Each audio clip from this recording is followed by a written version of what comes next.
Anong masasabi mo dun sa ginagamit yung pagiging artista para maka-enter sa politics or maiboto? Sorry hindi naman lahat na-please natin, pero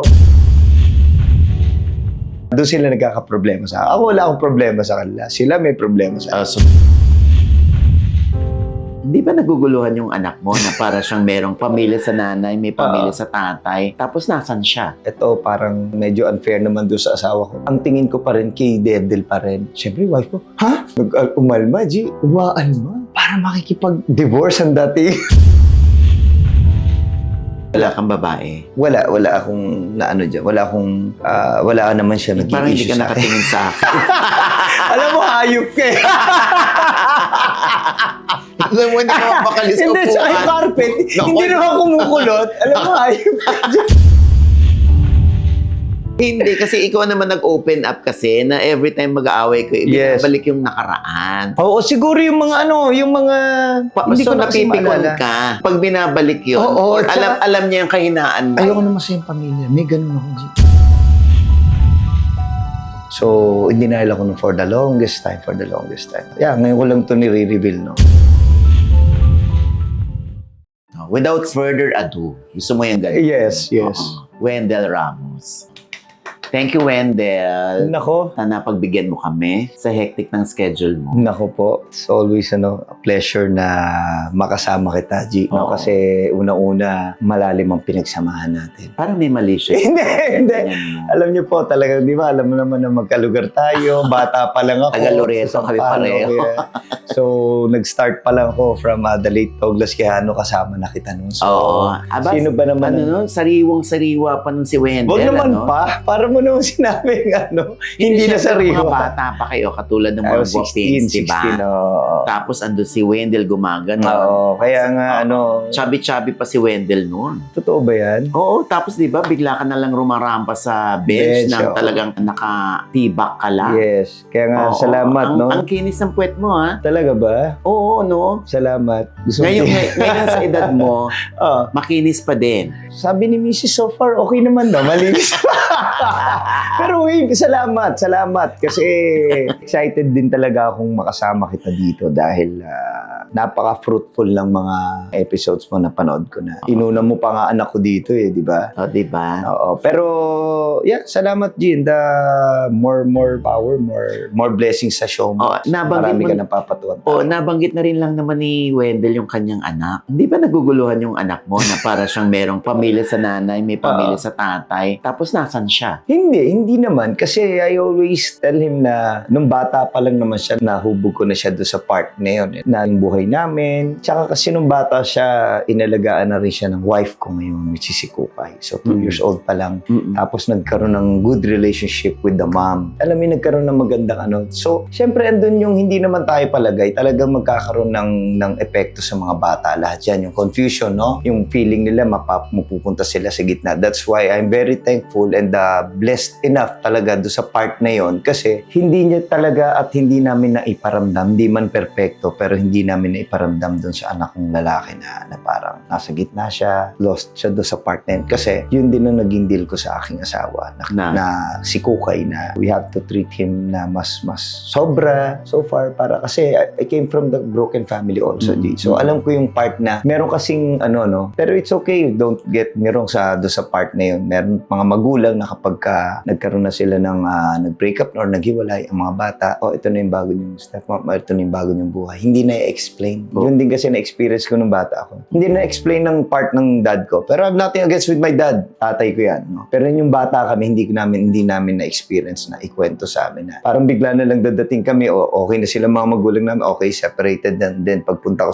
doon kami sa father ko muna. Ito na yung kasama ko yan, na yung tita nyo. Ganun lang. Mahirap yun, G. Mahirap yun. Hindi yun. Kaya nung na-experience mo yung ganong moment, Yes. sa sitwasyon Sa sitwasyon ni Dedel o Oo. ng aking inaanak si savior, Yes. anong ginawa mo? Well, in-explain ko lahat. And sinabi ko kay Kukay, huwag niyo munang ang pagdidisiplina dyan, hindi yung normal as a parent. Kasi di ba tayo, ang old school natin, ang pagiging magulang natin, we will discipline you, but nothing to, explain for everything that kung ano man yung ginawa mo. At ako bilang ako magulang, bakit kita pinawalan? Noong araw, ganun ang mga magulang natin. Pag sinabing bawal yan, pinalo kita, tama na. Hindi na kita mag-explain. Nung time namin, nung anak ko si Dedel, as much as possible, kung po pwedeng kausapin siya, explain ko, talagang binigyan namin ng pabor. So, on that part, G, hindi ko talaga masasabi na left alone or naiwan sa ere, na confused. But syempre yung bata, nagtatanong din siya in a way sa sarili naman niyang puso. Kaya nga minsan, Anong tinatanong niya? siguro, mga arte-arte niya, mga arte-arte lang ng bata. Ng Gen Z ngayon. Oo. Lagi ko naman sinasabi sa kanya, you're blessed, anak, because you have 2 moms. Mhm. Diba? You have 2 moms. Yung mama mo, pareho well, hindi man maibigay ng mami Kukay mo ngayon yung situation na hinihingi mo sa mama mo. But you had enough kasi may mga ibang tao. And then, mag-example ka ng ibang tao. Mag-example ka kahit na hindi naman na dapat. And definitely na naman niya. Tsaka alam mo, G, nakakatuwa, hindi ko natawag ng mami yung stepmom ko noon, even before. Si Kukay and si Dedel, tinawag niya ng mami Kukay yung asawa ko. Because of their deal. Parang hindi na kita alagaan kung hindi mo ako tatawagin mami. So, in fairness to my wife, she did that. Siya ang naghahatid sa school nung 2 years old si Dedel. Nag-e-effort talaga. Yes, siya. sobra. Kaya nga, nasundan si Dedel, 7 years old na. Nag-sorry pa asawa ko. Sabi niya, Dad, buntis yata ako. And preggy sabi. Oh. I'm sorry. Umiyak, sorry. Bakit? Sabi ko, why? Okay naman walang problema. Hindi kasi si Dedel, baka iniisip mo. Baka Baka magka-problema. Oo, Mahati mahati. attention. Yes, okay. In fairness to my wife, talagang, alam mo, G, yan talagang katuwang natin talaga sa buhay. Oo. Yan talagang biyaya ng Diyos sa atin. So, nung sumulpot yung first baby nyo ni Kukay, Si Tanya, si Kakay, Si Tanya. which is nag-under sa sa workshop mo rin. Yeah. nanibago ba si Dedel na parang may kapatid na siya? Weird ba ang feeling or na-excite siya dahil may kapatid? Na-excite, sobra. Kaya nga, alam mo, G, lahat blessing eh. And naging, rin ako doon, ito parang medyo unfair naman doon sa asawa ko. Parang nagiging mas, ang tingin ko pa rin kay Dedel pa rin. Parang aware ako lagi. Kaya nga, parang niloko nga ako na sa ko. Favorite mo naman si Dedel. Sabi ko, hindi favorite. Talagang tinututukan ko lang yan kasi there's a possibility, o naman sana, di ba? Like you said na, kahit nasabihin mong napalaki ko siya ng ito yung pinatanggap ko sa kanya. Meron pa rin pag nakita niya, ito pa rin kami pa rin yung huli. Kami pa rin yung yung buong buo, di ba? Si Kukay, si Tanya, siya. Pero, napalaki ko naman ng napaganda ko naman, naging okay naman. Yung mga nangyari na lang sa amin or problema namin ng anak kong lalaki is just that, ito na yung pumasok doon. Kaya marami sa atin, mga anak natin, maraming needs. Ako kasi, old school talaga ako. Old school ang palaki sa akin. At ang palaki rin sa akin is, hindi ko po pwedeng sundin kung ano yung gusto ng bata. Kahit siguro nakikita ng anak ko na meron tayong trabaho, kaya nating ibigay ito sa kanila, kahit yung konti, kahit kalahati. Ako hindi. Ang discipline ko kasi, hindi. Kung ano lang yun nandito sa bahay, yun lang yun. Kung sobra ako, pag-isipan ko kung bibigay ko sa'yo, kung makakatulong sa character mo. Meron akong disciplinarian fact doon sa kumbaga, kailangan niya ng sasakyan. Hindi, bakit? May panggas ka na ba? Ganun ako eh. Paano ka mindset. magsasakyan, may panggas ka ba? Diba? I'll give you, if ako mismo magbibigay kung nakikita ko namang may panggasolina ka. In all aspects, ganun ako sa mga anak.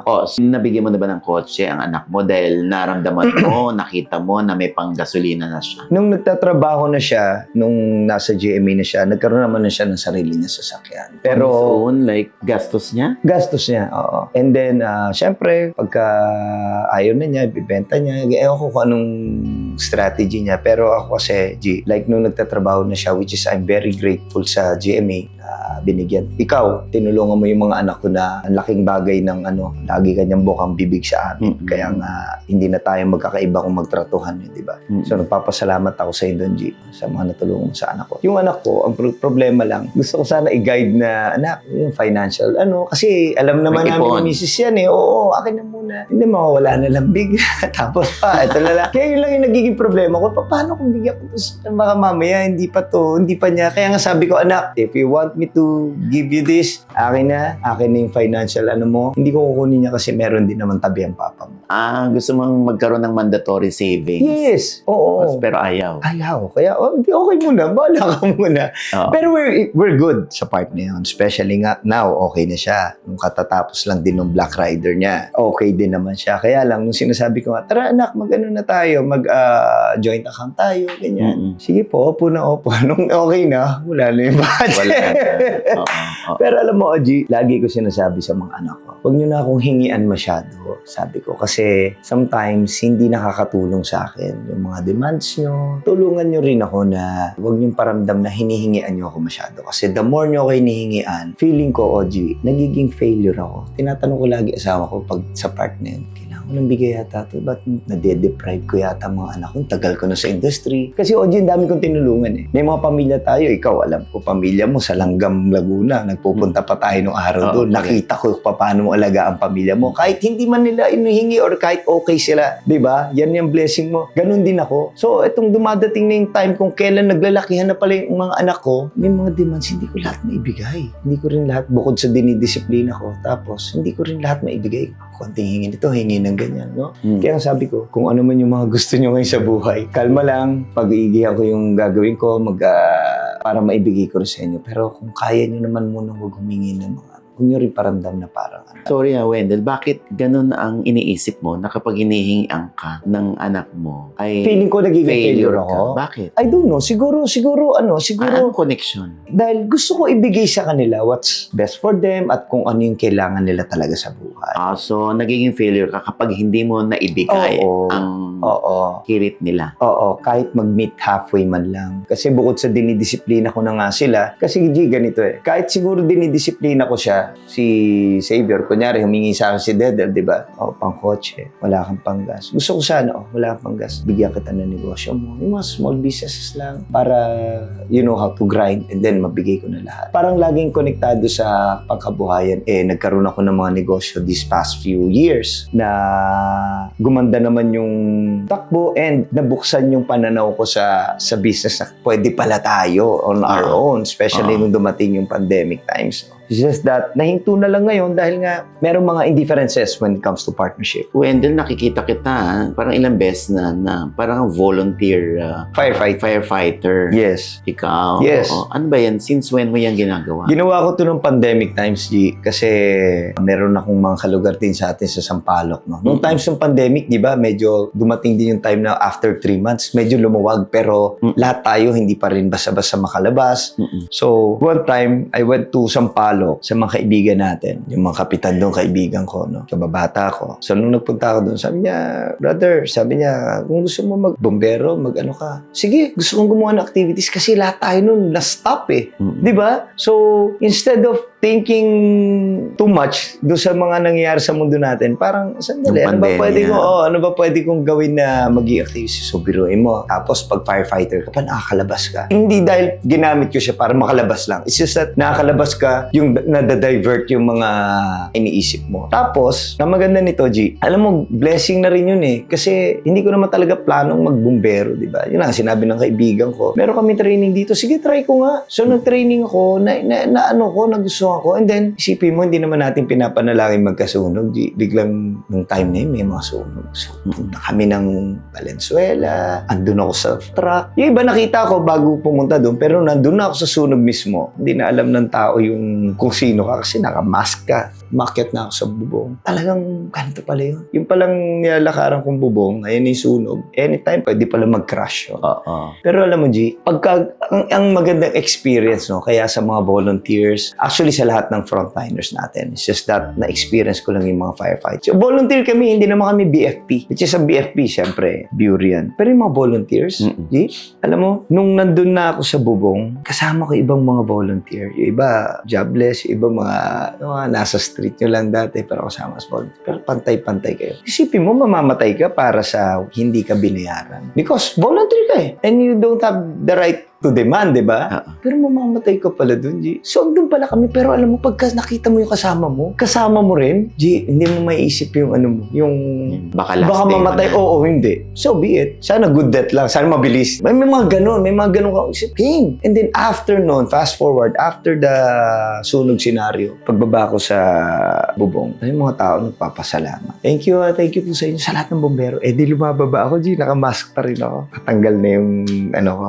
Thank you po, thank you. Thank you sila ng thank you. Hindi nila alam ako yun. Imagine, no? Ganun yung feeling na thank you ka kahit na kaya pala mga volunteer natin. Grabe. Iba yung feeling, G. It was a great experience. Mas dun lalo lumalalim yung mga pang-ano natin sa buhay. Nakita ko yung mga nasusunugan. Hindi lang naman yan kapag natapos na yung sunog. Tapos na. Diba? Paano sila magmumove? Nakita mo yung panic ng pamilya. Iba. Ako uwi ako ng bahay. Pandemic pa nun. So uwi ako ng bahay. Okay ako, maliligo lang ako. Isipin ko lang baka meron ako COVID that time. And then, may isip mo na we're so blessed talaga. Hindi naman sa sinasabi natin kawawa yung mga kapwa natin. Pero syempre, hindi naman natin pwedeng questionin ng Diyos sa part na yun. Pero alam mo yung uuwi ka na. Blessed ko pala. Dami nating desire sa buhay. Dami nating iniisip. No, kaya yung mga ginagawa kong ganyan, G, yung mga pag-volunteer na yan, gusto ko rin yan maipakita sa mga anak ko na kung paano maging grateful din kami lahat. So, paano ka magdisiplina naman sa mga anak pagdating sa pagtutok nila sa SOCMED? Mahigpit ako, G. Paano? Kahit yung anak kong babae, minsan umiiyak pa yun. Hindi lahat ng salita ko na tigil mo yan, anong oras na, 10 o'clock, since 8 o'clock, 6 o'clock, buong oras. Tsaka ako, G, alam mo yung lalakad siya, akin yung phone, iwan mo yan dyan. May utos ka kasi minsan, ito, for sure na-experience mo ito, may utos ka sa daughter mo, ano diba? Kuha lang ako ng kape, tatayo yan. Pero, nakpakiabot nga nung please, kala mo ba, bibitawan na yung phone nila? Ibit-bitin nila yung kahit na yung pinakukuha mo, hindi nila mabibitawan yun, pare. It's either ipin. Uy, yeah, doon sila nagkakaproblema sa akin. Ako wala akong problema sa kanila. Sila may problema sa akin. So, tumatalak ka. Oo. Kahit sa wife ko. Although si wife, syempre siya nag-aano ng schedule ko. Kaya pag nag-phone, blah, blah, blah. Or may papatingin ka. Tapos yung pinatitingin mo, nag-shift na naman sa ibang gagawin. Sabi ko, grabe kayo. Ako kasi, ang phone ko, inaano ko sa bahay. Iniiwan ko yan. Pinapractice ko talaga. Pare, totoo. Kasi hindi mo mapapansin, parang pansinin mo, pare. Kayo sa bahay. Hindi ko naman nila lahat. Iwan mo dyan. Pare, hindi kayo mag-uusap. 2 hours? Totoo. Nag-uusap nga kayo, hindi ka pa tinitingnan eh. May ganun, pero hindi intention. Pare, di ba? Talaga. Oo.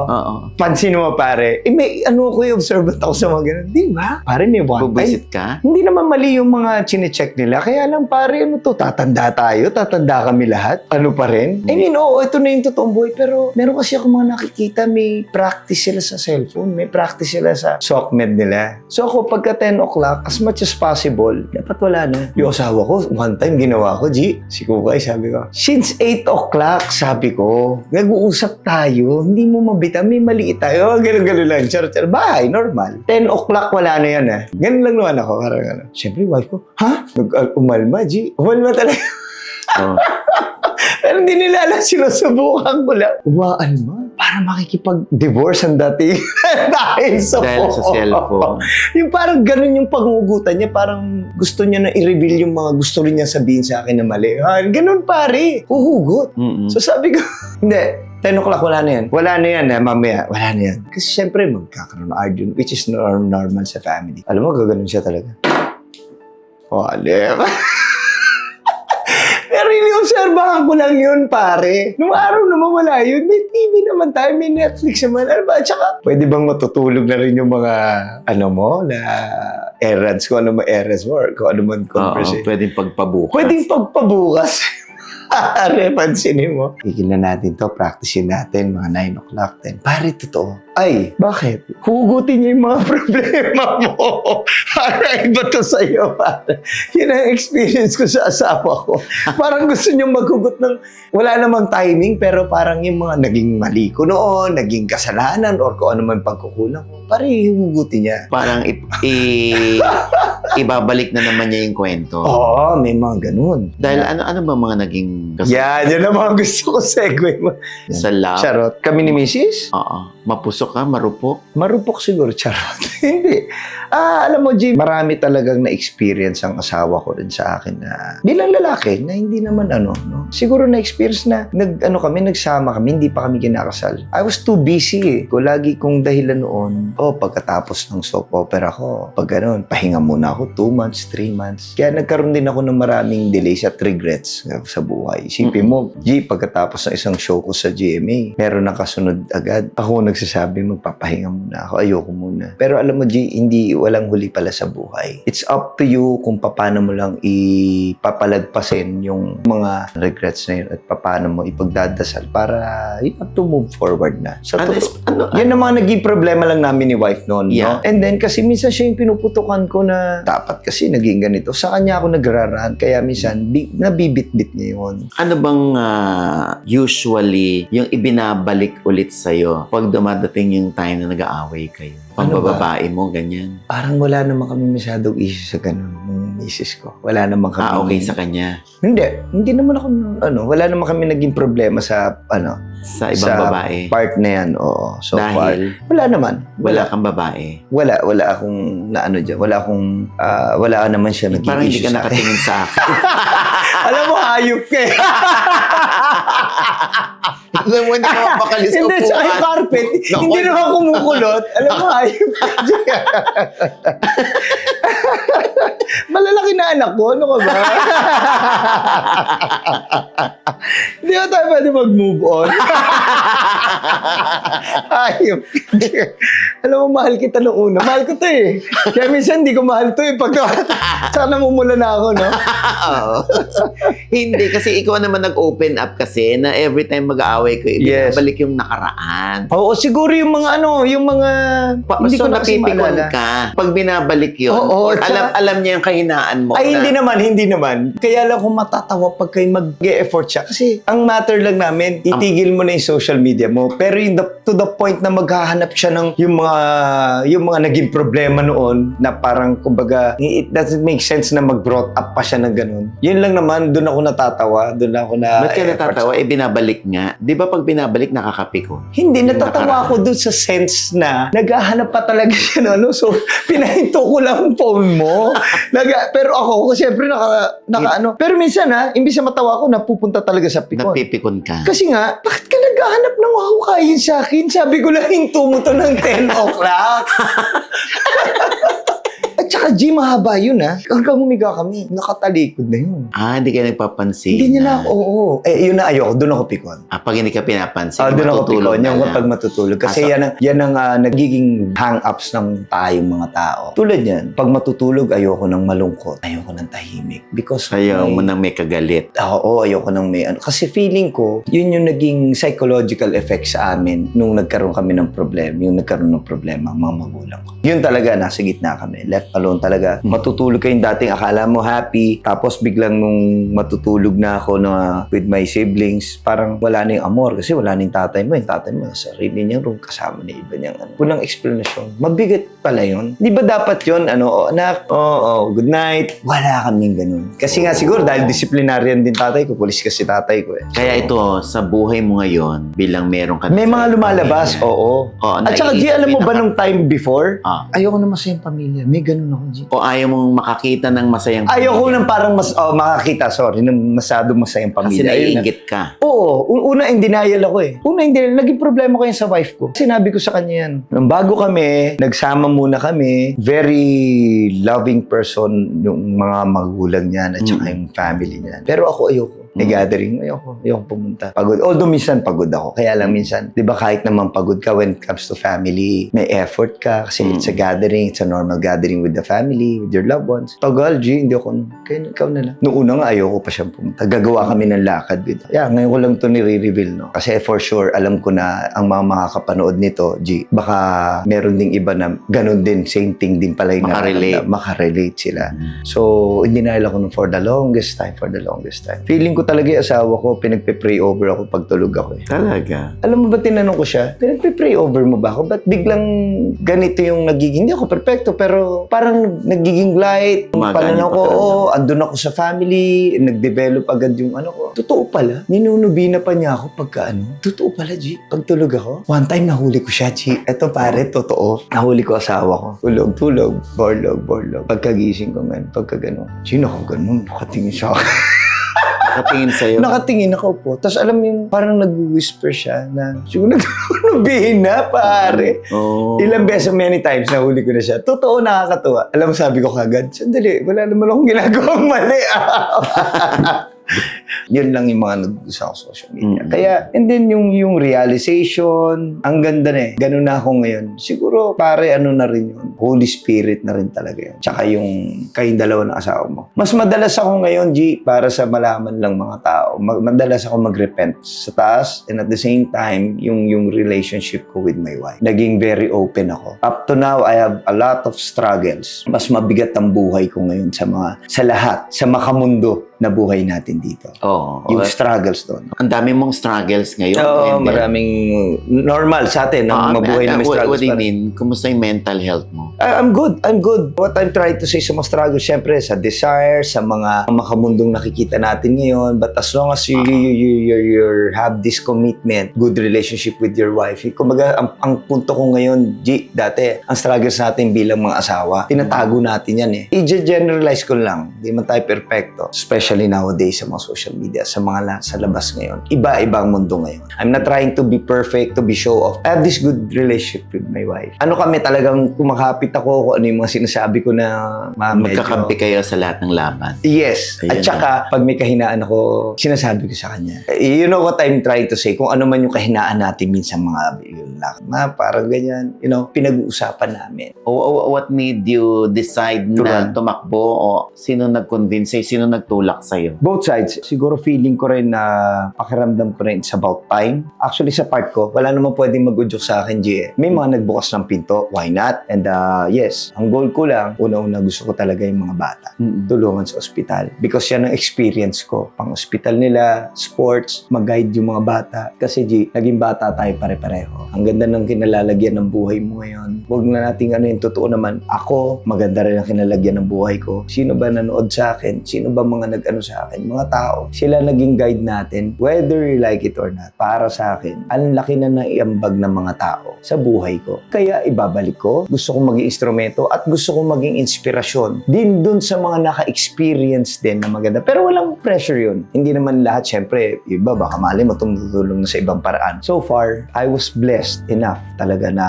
meron pa rin akong trabaho, G. Meron pa rin dumarating na trabaho sa akin lagi. Etong gagawin ko kasi gusto kong manilbihan. Sorry hindi naman lahat na piplease natin, pero hindi to fallback kasi hindi siya fallback. Una-una, hindi trabaho at hindi negosyo or hindi pag-aartista ang politiko. Pero hindi ibig sabihin nun eh, wala naman akong karapatan para manilbihan. Sabi ko nga sa G, it's about time. Gusto ko naman maging instrumento ng magandang halimbawa sa mga bata. Anong masasabi mo dun sa ginagamit yung pagiging artista para maka-enter sa politics or maiboto or makakuha ng maraming boto? Hindi mo naman maiwasan na may mga tao talagang makakapagsalita nun. Pero kami nga, individual, kanya-kanya kaming dahilan. So there is something inside us sa mga naninilbihan. May gift na gusto mong gawin. Gusto ko, G, hindi man sa kaalaman ng iba, even before, G, nung bata pa lang ako, year 2000, yun yung time nung karir ko. Birthday ko, punta ako Hospicio de San Jose, punta ako sa mga bahay ampunan. Hindi ko na pinopost dun kasi hindi ako ganung tao, hindi ako show off. But that's why I'm telling you this. Yun talaga ang puso ko. Hindi ko alam, pare. Hindi ko na maiisa-isa kung anong dahilan ko. Pero sabi ko nga, etong time na to, I think this is a perfect time for me to run. Hindi ko to ginagawa, hindi ko to napagdesisyonan dahil gusto ko lang bigla dahil, hindi, 46 na ako. Okay, para dumating yung time, meron pa rin akong pamumulitiko, no? May reputation naman ako. So far, napalaki naman tayo ng mga magulang natin na kung kahit nagkaroon man sila ng separate lives, hindi naman kami napabayaan when it comes sa character na gano'n, na mabuhay ng tama. And kaya nga, Values. G, hanggang ngayon, kaya ako nga masabing may struggle ang buhay ko kasi lumalaban tayo everyday. Lumalaban tayo ng parehas everyday. Ang trabaho natin, hindi yan overnight lang malaki nakita mo. Meron tayong pinaghihirapan pa rin trabaho. And then, I'm hoping, pinagdasal ko rin, Gino, at pinag-usapan rin namin ng wife ko na bakit hindi natin gawin? Una-una, may mga artista rin naman tayo, mga naninilbihan ngayon. So, ano lang yan, G? Pag tinanong na, ba't di na ako mag-artista? Hindi, gusto ko manilbihan. I have my own reason and I want to do it for the people in District 4 in Manila. Pwede mo sagutin, pwedeng hindi rin. Sige, hindi, sasagutin ko. Oh, Ako pa ba, G? Ano ang take mo or stand mo sa pamilya Yulo? Ako kasi, OG, very loving person ako especially when it comes to mga magulang na, especially nanay. So yun, kahit ano kasi mangyari, OG, ako ang dami kong struggle na nangyari sa nanay ko mismo. Normal sa buhay yan, G. Maraming dumadating talaga sa buhay. Para sa akin, OG, kahit anong maging problema, bilang tayong mga anak, nanay mo yan eh. You have to embrace your mom. Kung anong problema niya, embrace. Kahit nga, bata nga tayo, pinapalo nga tayo niyan, di ba? Pero, you have to embrace. Embrace mo lang. Kasi, for 9 months na binitbit tayo ng magulang natin, G, pwede naman niya tayo sinuntok, pwede naman niya tayong pinabaya. Hindi lang yon. Nung lumabas tayo, siya pa nagpapadede sa atin. So, I'm very, when it comes to mom, devoted talaga ako. Kaya wala akong pwedeng masabi sa kanila, kundi sana lang, yakapin lang niya. And I'm sure, mahal na mahal niya nanay niya ni Idol Carlos Yulo. Kaya siya nagkaroon ng malakas na buto, kaya siya nagkaroon ng matibay na joint para sa paglaban niya sa mga pakipagtagisan niya ng galing. Kasi yung pusod ng nanay niya galing sa kanya yun. Deserve ng nanay yun, G. Yun ang importante pala. Kung ano man yung kailangan ibigay natin at unawain natin sa nanay natin, deserve ng mga magulang natin. Deserve nila yun. To embrace them kahit na balitaktakin pa tayo niyan. Tahimik ka lang konti, pero happy mo yan. Kung ano masabi niya, wala ka na magagawa. Anak tayo eh. Ano yung na-realize mo bilang breadwinner at padre de pamilya? Nung nagkaanak ko, na-realize ko nun, I have to be a better version of myself para mabigyan ko ng maayos na pamumuhay ang mga anak ko. And so far, OG, hanggang ngayon, ginagawa ko pa rin lagi yan. Hindi ko masabing, nagawa ko na. Hindi. Parang everyday pala, na-realize ko, kahit pala malalaki na mga anak natin, kahit na naikasama na sila sa mga everyday pala, you have to be better. Lagi ko sinasabi sa asawa ko, tsaka sa mga anak ko, sinakripisyo ko na yung pansarili kong kaligayahan. Dahil yun ang dapat. Hindi dahil ipamumukha ko sa pamilya ko. Hindi. Dahil yun ang dapat. I have to sacrifice my own happiness, our own happiness, para sa pamilya. At hindi ko sinabing masama yun. Kasi ang totoong kaligayahan mo na ngayon, yung pamilya mo, hindi na lang ikaw. Kasi nga, yun talaga yung bag nun.